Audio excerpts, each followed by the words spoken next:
வணக்கம். ஜோதிடத்துல ராசியும் லக்னமும் ஒருத்தரோட வாழ்க்கைய தீர்மானிக்கிற ரொம்ப முக்கியமான விஷயங்கள்னு சொல்லலாம். ஒரு ஜாதகத்துல லக்னம்ங்கிறது நம்மளோட உயிரையும், ராசிங்கிறது உடலையும் குறிக்கும். ஆமாங்க. நம்ம பிறக்கிறப்ப கிழக்கு திசையில எந்த ராசி தெரியுதோ அதுதான் நம்மளோட லக்னம். இது 2 மணி நேரத்துக்கு ஒரு தடவை மாறும். அதனால ஒரு நாளைக்கு 12 லக்னங்கள் மாறி மாறி வரும். அதனால தான் லக்னம் ரொம்ப துல்லியமான தகவல்களை கொடுக்குன்னு சொல்றாங்க. சரியா சொன்னீங்க. லக்னம் ஒருத்தரோட குணாதிசயங்கள், உடல் அமைப்பு, மனசு எப்படி இருக்கும், அவரோட செயல்பாடுகள், ஆயுசு, எதிர்காலம்னு எல்லாத்தையும் சொல்லும். ராசிங்கிறது நம்ம பிறக்கிறப்ப சந்திரன் எந்த ராசியில இருக்காரோ அதுதான் நம்ம ராசி. சந்திரன் ஒரு ராசியில 2.25 நாள் இருப்பாரு. அதனால ஒரே ராசியில நிறைய பேர் பிறந்திருக்கலாம்.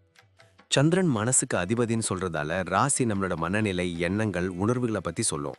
தினமும் பார்க்குற ராசி பலன் கூட இந்த சந்திர ராசியை வச்சு தான் சொல்லுவாங்க. ஜோதிட ரீதியா பார்த்தா லக்னம் தான் ஒருத்தரோட முழு வாழ்க்கையும் தீர்மானிக்கிற முக்கிய காரணி. ஆமாங்க. நம்மளோட ஆளுமை, சிந்தனை, செய்யற வேலைகள், அதிர்ஷ்டம்னு எல்லாத்துலயும் லக்னம் தான் முக்கிய பங்கு வகிக்கும். ராசி அதுக்கு துணையா செயல்படும். ஒருத்தருக்கு லக்னமும் ராசியும் ரெண்டும் நல்லா இருந்தா அவரோட வாழ்க்கை நல்ல முன்னேற்றமா இருக்கும். மேலும் லக்னம் மற்றும் ராசிக்கு அதிபதியான கிரகங்கள் ஜாதகத்துல எப்படி இருக்குங்கிறதையும் பார்க்கணும். ஒரு கிரகம் லக்னப்படி கெடுதல் பண்ற மாதிரி இருந்தாலும் ராசிப்படி அதே கிரகம் நல்ல பலன்களை கொடுத்தா அந்த கெடுதல் குறைஞ்சி நல்லதாவே மாற வாய்ப்பு இருக்கு. அதனாலதான் ஒரு ஜாதகத்தோட பலனை முழுமையாவும் துல்லியமாவும் தெரிஞ்சுக்க லக்னம் மற்றும் ராசி ரெண்டையும் சேர்த்து பார்க்கணும். இப்போ நாம ஒவ்வொரு ராசி மற்றும் லக்னக்காரர்களோட தனித்தன்மைகள், அவங்க வாழ்க்கையில நடக்கிற முக்கியமான விஷயங்களை பத்தி விரிவா பார்க்க போறோம். இந்த பதிவை முழுசா பார்க்கறதுக்கு முன்னாடி நீங்க இன்னும் நம்ம சேனலை சப்ஸ்கிரைப் பண்ணலன்னா இப்பவே சப்ஸ்கிரைப் பண்ணிக்கோங்க. பக்கத்துல இருக்கிற பெல் பட்டனையும் கிளிக் பண்ணி வைங்க. அப்போதான் நம்ம போடுற ஒவ்வொரு புது பதிவும் உங்களுக்கு உடனே தெரியும். சரி வாங்க, இனி வீடியோக்குள்ள போகலாம். என்னப்பா, இன்னைக்கு ஒரு இன்ட்ரெஸ்டிங்கான காம்பினேஷன் பத்தி பேசலான்னு இருக்கேன். மகர ராசி ஆனா லக்னம் ரிஷபம். இவங்க கேரக்டர் எப்படி இருக்கும்? அடேங்கப்பா, இது ரொம்ப ஒரு சாலிடான காம்பினேஷன் ஆச்சே. ஏன்னா மகரமும் நிலம், எர்த் சைன், ரிஷபமும் நிலம், ரெண்டுமே எர்த் எலிமெண்ட் அப்படிங்கிறதால இவங்க கிட்ட அசாத்தியமான பொறுமையும் விடாமுயற்சியும் இருக்கும். இவங்க காலு எப்பவுமே தரையில தான் இருக்கும். அதாவது ரொம்ப யதார்த்தமான மனுஷங்க.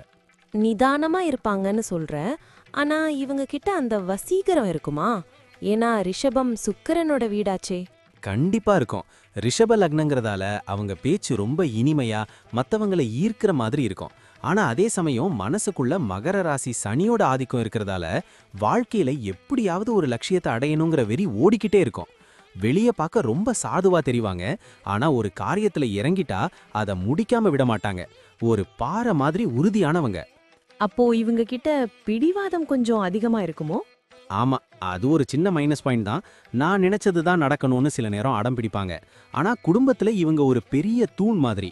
குடும்பத்தோட கௌரவம், பாரம்பரியம் இதுக்கெல்லாம் ரொம்ப முக்கியத்துவம் கொடுப்பாங்க. வீட்டை ரொம்ப அழகா வசதியா வச்சுக்கணும்னு ஆசைப்படுவாங்க. அதே சமயம் அப்பா அம்மாவுக்கு பணிவிடை செய்யறதுல இவங்களை அடிச்சுக்க ஆளே கிடையாது. சரி, வேலை அல்லது பிசினஸ்னு வந்தா இவங்க எப்படி? யாராவது ஒருத்தர் கீழே வேலை பார்ப்பாங்களா இல்ல ஓன் பிசினஸா? இவங்களுக்கு சொந்தமா பிசினஸ் பண்றது தான் ரொம்ப பிடிக்கும். ஏன்னா மத்தவங்க இவங்களை அதிகாரம் பண்றதை விட இவங்க மத்தவங்கள வழி நடத்தணும்னு நினைப்பாங்க. குறிப்பா சாப்பாடு சம்பந்தப்பட்ட பிசினஸ், துணிக்கடை, அழகு சாதன பொருட்கள் அல்லது விவசாயம் சார்ந்த தொழில்கள்ல இவங்க கொடி கட்டி பறப்பாங்க. பிசினஸ்ல ரொம்ப நேர்மையா இருப்பாங்க. அதே சமயம் லாப நஷ்டத்தை விரல் நுனில வச்சிருப்பாங்க. பணத்தை இவங்க எப்படி கையாளுவாங்க? இவங்க கிட்ட காசு தங்குமா? இவங்க கிட்ட காசு தங்காம எங்க போகும்? சேமிப்புல இவங்க பெரிய கில்லாடி. ரிஷப லக்னம் சுக்கிரன் ஆதிக்கங்கிறதால நல்ல பொருட்களை வாங்கணும்னு ஆசை இருக்கும். ஆனா மகர ராசி சனி தேவையில்லாம செலவு பண்ணாதேன்னு தடுத்துக்கிட்டே இருப்பாரு. அதனால இவங்க பெரும்பாலும் நிலம், வீடுன்னு அசையா சொத்துக்கள்ல தான் முதலீடு பண்ணுவாங்க. 35 வயசுக்கு மேல இவங்க ஒரு நல்ல பொருளாதார நிலையை அடைஞ்சிடுவாங்க. ஆரோக்கியம்னு வரும்போது இவங்க எதுல கவனமா இருக்கணும்? மெயினா இவங்க சாப்பாட்டு பிரியர்கள். அதனாலேயே வெயிட் போடுறதுக்கு வாய்ப்பு இருக்கு.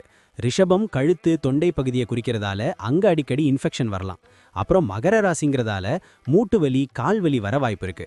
கால்சியம் அதிகமா இருக்கிற உணவுகளை எடுத்துக்கிட்டு கொஞ்சம் உடற்பயிற்சி பண்ணாலே இவங்க ஹெல்த் சூப்பரா இருக்கும். சரி, இவங்க பிள்ளைங்க கிட்ட எப்படி இருப்பாங்க? ஸ்ட்ரிக்ட்டா இல்ல ஃப்ரெண்ட்லியா? இவங்க ஒரு பேலன்ஸ்டு பேரண்ட்ஸ்னு சொல்லலாம். பிள்ளைங்க மேல உசிரே வச்சிருப்பாங்க. ஆனா ஒழுக்கம்னு வந்துட்டா ரொம்ப ஸ்ட்ரிக்ட் ஆகிடுவாங்க. அவங்களுக்கு நல்ல எஜுகேஷன் கொடுக்கணும், நல்ல மனுஷங்களா வளர்க்கணும்னு ரொம்ப மெனக்கிடுவாங்க. பிள்ளைங்களும் இவங்க கிட்ட ஒரு நண்பன் மாதிரி பழகுவாங்க. டிராவல் பண்றதுல இவங்களுக்கு இன்ட்ரெஸ்ட் உண்டா? உண்டு. ஆனா இவங்க மத்தவங்க மாதிரி சும்மா ஊர் சுத்த மாட்டாங்க. ஏதாவது ஒரு கோவில், பழைய காலத்து கட்டிடங்கள் இல்லனா ஹிஸ்டாரிக்கல் பிளேஸ் இத பார்க்க தான் விரும்புவாங்க. எந்த ஒரு ட்ரிப் போனாலும் முன்னாடியே பக்காவா பிளான் பண்ணி பட்ஜெட் போட்டுட்டு தான் போவாங்க. மொத்தத்துல சொல்லப்போனா மகர ராசி ரிஷப லக்னம் காம்பினேஷன் ஒரு சக்சஸ்ஃபுல்லான காம்பினேஷன். இவங்க கிட்ட இருக்கிற அந்த நிதானமும் உழைப்பும் இவங்கள என்னைக்குமே கைவிடாது. அந்த பிடிவாதத்தை மட்டும் கொஞ்சம் குறைச்சிக்கிட்டா இவங்க வாழ்க்கை ஒரு பெரிய வசந்த காலம்தான். சூப்பர்ப்பா. நிதானமா அடி எடுத்து வச்சு சிகரத்தை தொடுற டைப்புன்னு சொல்லு. ரொம்ப அருமையா சொன்ன. தேங்க்ஸ். நன்றி. நான் இப்போ சொன்ன விஷயங்கள் எல்லாம் பொதுவான பலன்கள் மட்டும்தான். உங்களுடைய சுய ஜாதகத்தை பொறுத்து சில விஷயங்கள் மாறுபட வாய்ப்பிருக்கு. ஆனாலும் நான் சொன்ன பெரும்பாலான விஷயங்கள் உங்க வாழ்க்கையில நடக்கும்னு நம்புறேன். இந்த வீடியோ உங்களுக்கு பிடிச்சிருந்துச்சுன்னா நான் அடுத்து பாகம் 2 எடுக்க தயாரா இருக்கேன். பாகம் 2 வேணும்னா பாகம் 2ன்னு டைப் பண்ணுங்க. நிறைய நண்பர்கள் பாகம் 2 கேட்டா சீக்கிரமே பாகம் 2 வீடியோவை பதிவு செய்றேன். இந்த வீடியோ உங்களுக்கு பிடிச்சிருந்தா லைக் பண்ணுங்க, ஷேர் பண்ணுங்க, நம்ம சேனலை சப்ஸ்கிரைப் பண்ணுங்க, பக்கத்துல இருக்கிற ஆல் பட்டனை கிளிக் பண்ணி வச்சுக்கோங்க. அப்போதான் நாங்க போடுற வீடியோக்கள் உங்களுக்கு உடனுக்குடன் நோட்டிஃபிகேஷனா வரும். உங்களுடைய எதிர்கால வெற்றிக்கு என்னுடைய வாழ்த்துக்கள். நன்றி. வாழ்க வளமுடன்.